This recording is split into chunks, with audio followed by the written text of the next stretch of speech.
এই গণভোটে হা বিজয় হওয়ার মাধ্যমে জুলাই সনদ কার্যকর হবে,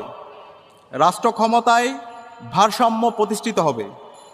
এক ব্যক্তি দুইবারের বেশি প্রধানমন্ত্রী হতে পারবে না, সাংবিধানিক প্রতিষ্ঠানসমূহ স্বাধীন ও শক্তিশালী হবে, চাকরিতে নিয়োগ স্বচ্ছতা নিশ্চিত হবে, সংবিধানের গুরুত্বপূর্ণ পরিবর্তনে জনগণের অংশগ্রহণ নিশ্চিত হবে, সমাজের সর্বস্তরের নারীদের প্রতিনিধিত্ব নিশ্চিত হবে, সকল ধর্ম বর্ণ ও মতাদর্শের মানুষের